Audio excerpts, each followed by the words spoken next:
Salatullah, salamullah ala Taha Rasulillah. Salatu. Assalamualaikum warahmatullahi wabarakatuh.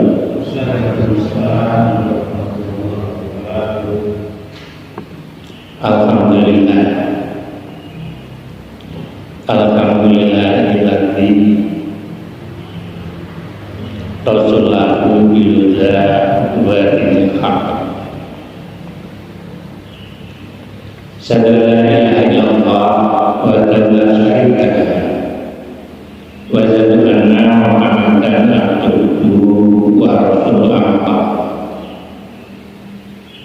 Bayanallah, usikum wa nafsi wa ya taqwallah faqad farsal muttaqin.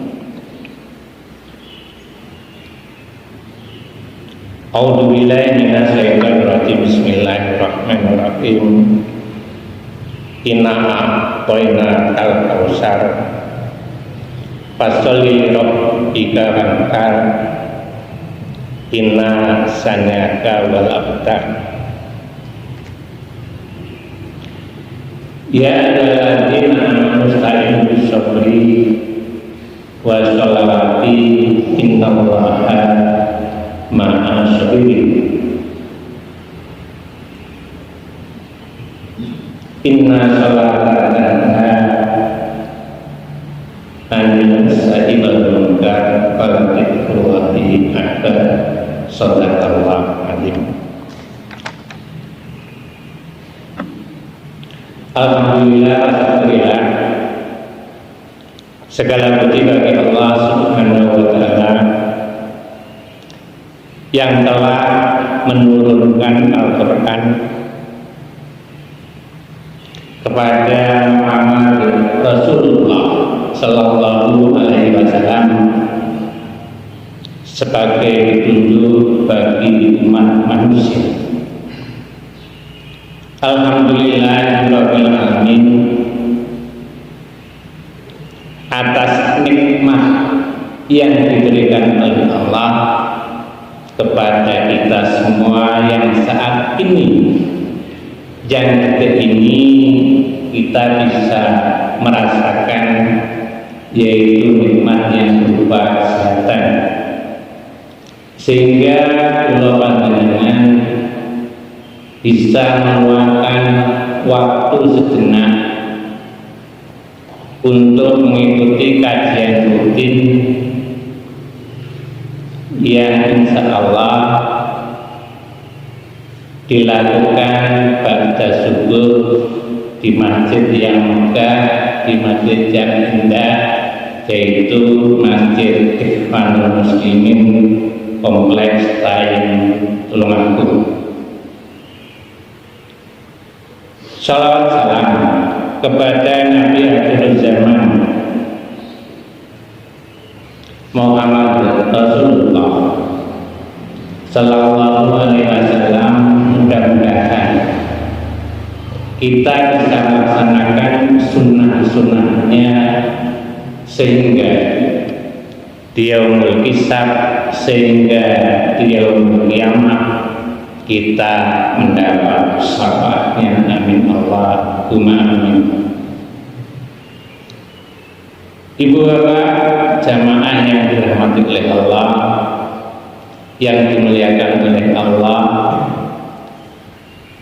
pemirsa di mana saja berada yang bisa melihat YouTube saya, mudah-mudahan kita semua oleh Allah diberikan satu barokah iman dan Islam. Amin Allah amin.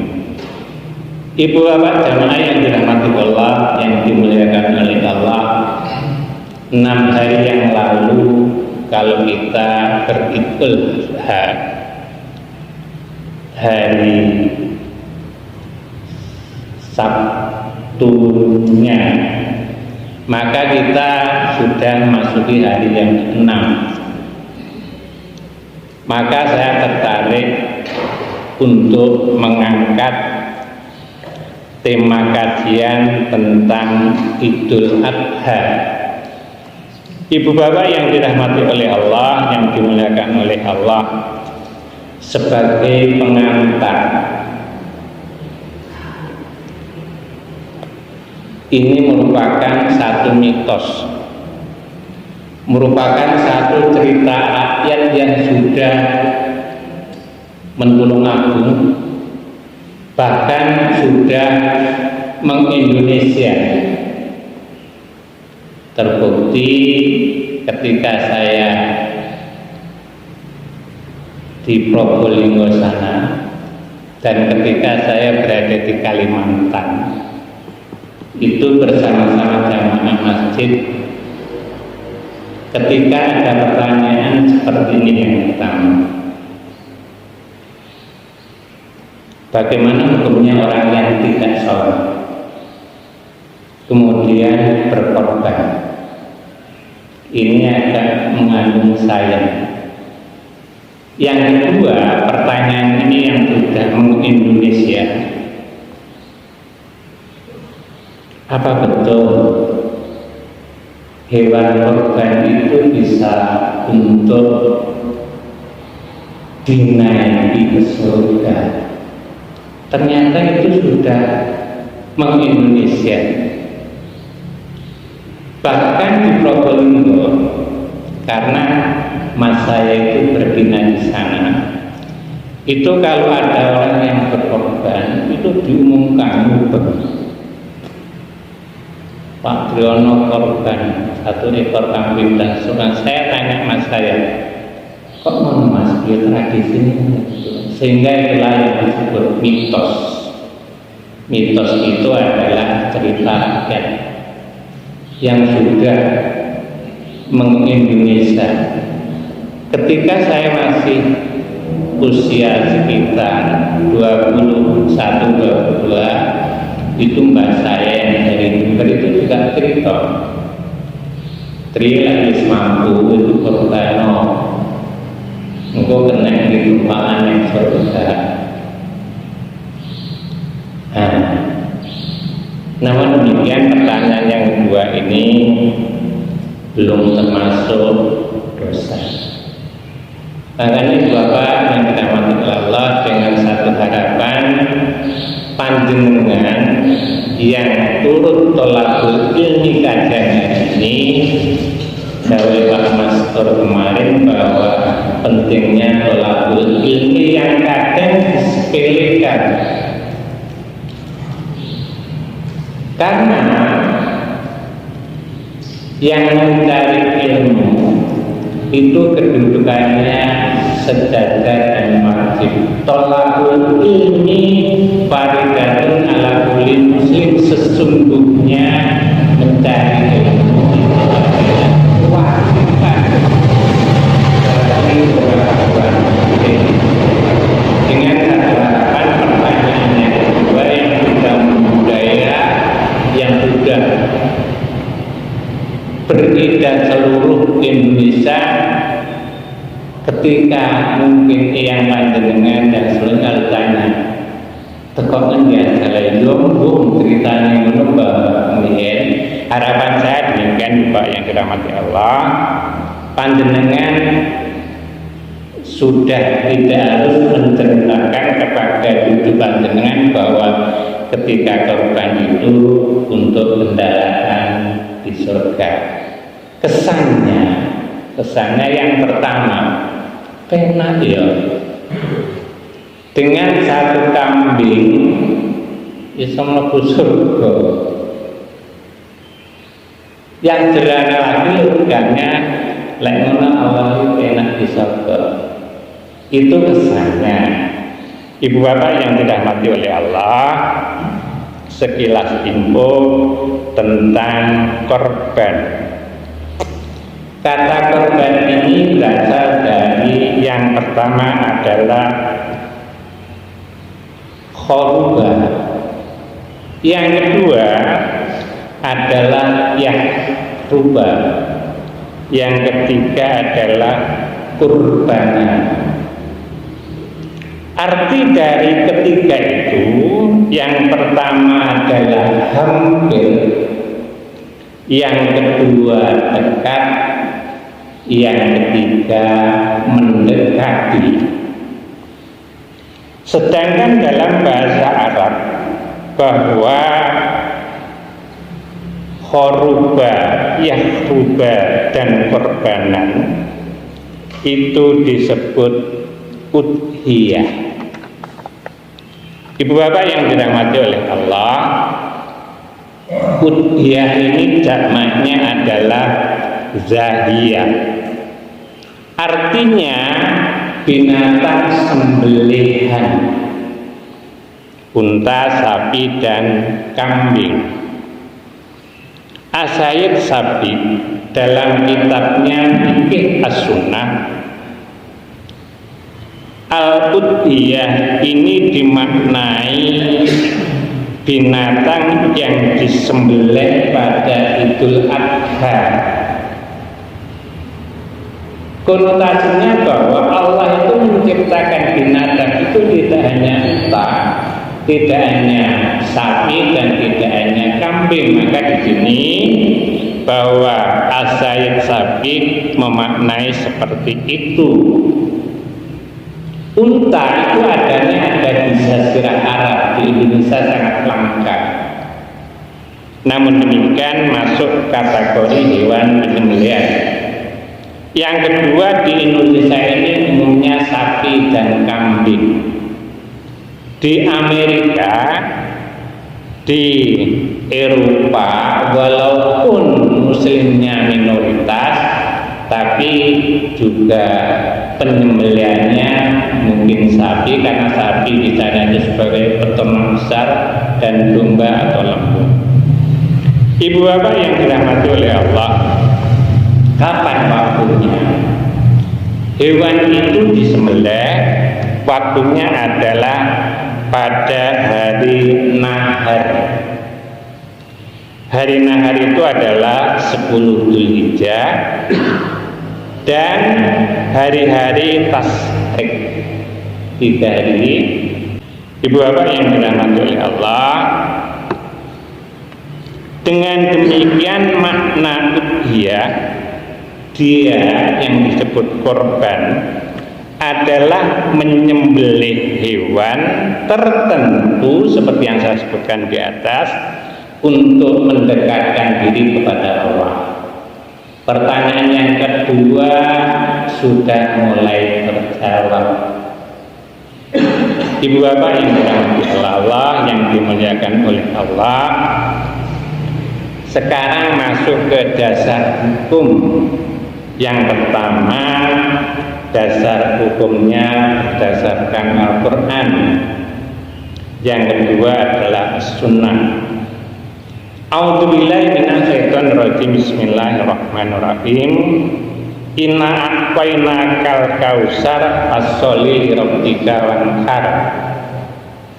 Quran 108 ayat yang ke-1 dan 2. Artinya, sesungguhnya kami telah memberikan engkau nikmat yang banyak.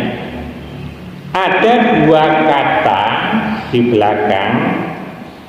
Pengertian kami di situ adalah Allah munya Muhammad. Sehingga di sini maknanya sesungguhnya kami Allah telah memberikanmu Muhammad nikmat yang banyak. Berikutnya, fasholli li rabbika wanhar. Salatlah kamu karena Tuhanmu dan sembelihlah korban. Mungkin pertanyaan yang pertama sudah mulai ada gambaran. Itu dasarnya Al-Quran. Kemudian Abu Hurairah bahwa Rasulullah bersabda, barang siapa yang memiliki keleluasaan harta dan tidak menyembelih hewan kurban, maka jangan mendekati tempat sholat. Hadis riwayat Ibnu Majah dan Ahmad. Hukumnya sunah muakkad.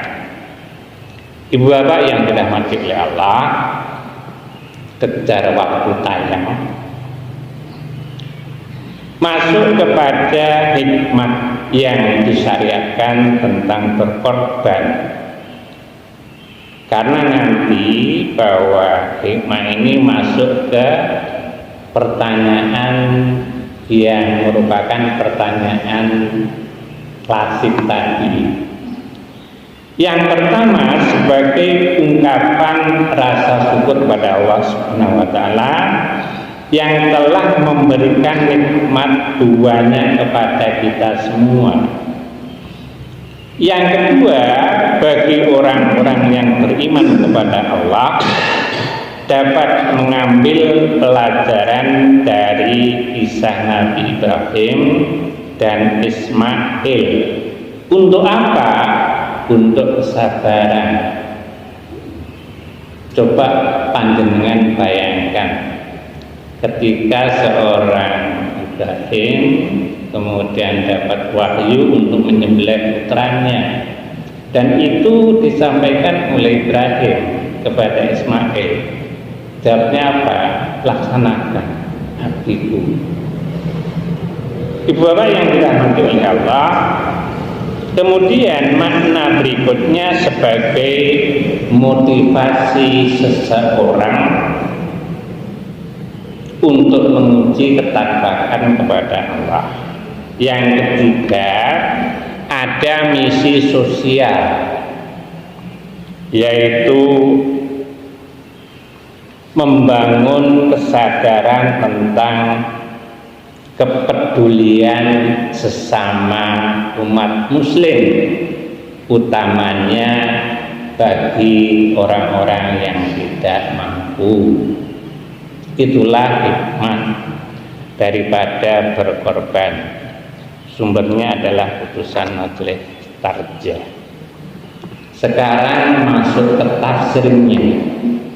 Saya mengambil dari tafsir Ibnu Katsir. Inna a'tayna kal-kausar.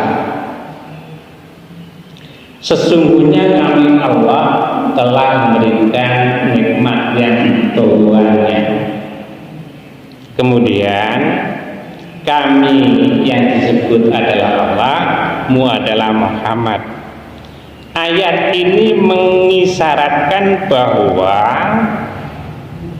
Allah memberikan nikmat yang banyak. Pengertian banyak itu adalah kebaikan yang dimaksud, kebaikan yang sangat sempurna kepada Muhammad Rasulullah. Kebaikan apa? Yang pertama adalah secara fisik luar biasa, lahir dan batin, dan kesempurnaan tentang materi.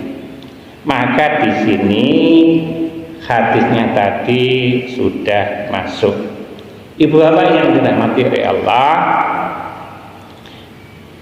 kemudian Imam Ahmad mengatakan dari Anas bin Malik bahwa sesungguhnya Muhammad Rasulullah tidur sejenak. Kemudian setelah tidur mereka tersenyum. Kemudian Anas bin Malik tadi menghampiri Rasulullah dan bertanya, "Hai Rasulullah, panjenengan kok ceria? Panjenengan kok tersenyum?" Makanya senyum sampai sekarang itu adalah wujud kesenangan. Panjenengan ketemu yang pertama teman satu jamaah, saya orang baru di sini, baik kakak dengan saya senyum. Makanya apa? Bahwa Islam itu adalah indah. Islam itu menyenangkan, dan Islam itu bahasa gaulnya keren. Ibu bapak yang dirahmati oleh Allah, merujuk dari Inna A'tainakal Kautsar, kemudian Anas bin Malik tadi melanjutkan ceritanya, ada apa sesungguhnya Rasulullah. Hai Anas, ayat yang pertama ditutup dengan Kautsar. Apa itu Rasulullah?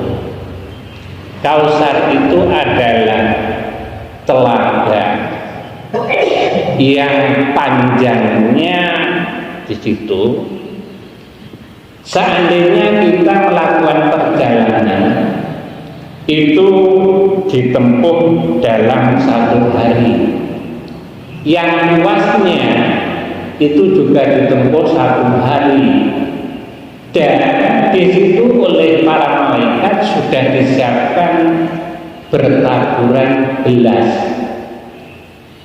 Gelas itu jumlahnya sebanyak bintang-bintang di langit. Itulah Kautsar. Istimewanya bahwa di dalam telaga itu, kalau jari kita tancapkan, kemudian kita cabut, itu akan keluar 3 keajaiban yang luar biasa. Yang pertama, akan keluar sumber mata air yang putihnya melebihi susu, kemudian manisnya melebihi madu, dan seandainya diminum maka akan dirasakan sepanjang masa. Sumbernya adalah Syekh Abdul Rahman bin Nasir. Ini adalah ahli tafsir pada abad ke-14. Kemudian Anas bertanya, wahai Rasulullah, untuk siapa? Wa aqim sholata wa aqim zakata wa atiqur Rasulullah. Merujuk dari surat ayat yang kedua, fasholli rabbika wanhari, dan ayat yang pertama itu adalah diterangkan bahwa sebetulnya perintah itu adalah kepada Rasulullah. Namun demikian kemudian dibuat dengan wa aqim sholata wa atu zakata wa atiqur Rasulullah. Orang-orang yang cinta kepada Rasulullah, cinta itu adalah segalanya katanya anak muda. Wis sembuhan ini. Makanya itulah yang mendapatkan syafaat.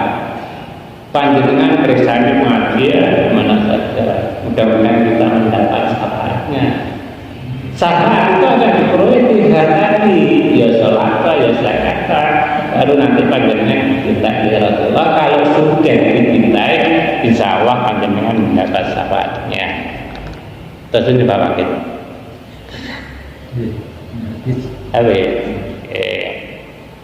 Ibu bapak yang dirahmati Allah, karena kita dikejar tayang, sebetulnya ini mungkin masih 10 menit lagi. Kesimpulannya Bapak Ibu yang dirahmati oleh Allah, bahwa saya mengutip dari Ustadz YouTube yang luar biasa, Adi Hidayat. Ternyata di daerahnya Adi Hidayat juga sama. Jadi cerita itu adalah klasik. Karena klasik maka naik ke mitos. Mitos itu adalah cerita rakyat yang sudah mendunia, kemudian asal-usulnya tidak jelas, dan itu dipercayai. Mungkin panjenengan Pak Wakil itu jadi cerita nih, kalian bapak dia, termasuk saya itu dengan banyak tidak diceritain. Kesimpulannya bahwa dua pertanyaan itu sudah terjawab panjenengan. Inilah bedanya pengajian kita dengan pengajian-pengajian yang lain. Jujur bahwa orang-orang tetangga kita itu bahasa leluhurnya ngajine awake dhewe itu penuh sayang, penuh harapan dan penuh pengertian. Kemudian yang cerita melegenda yang Mister tadi oleh Adi Hidayat digarisbawahi itu hanya kiasan, maknanya itu untuk memberi motivasi, memberi rangsangan biar kita itu bisa melaksanakan korban. Ibu bapak yang dirahmati oleh Allah, sebetulnya hari ini jadwalnya Pak Imam, karena Pak Imam sambang itu bahasa Surabaya, kalau sini indah kebutuhannya indah, saya hanya sebagai manusia. Namun demikian, seperti yang disampaikan oleh Pak Ustaz kemarin, itulah pentingnya tolakul ilmi. Sesungguhnya orang muslim itu berkewajiban mencari ilmu. Mudah-mudahan bermanfaat. Kurang lebihnya mohon maaf. Akhirnya assalamualaikum warahmatullahi wabarakatuh.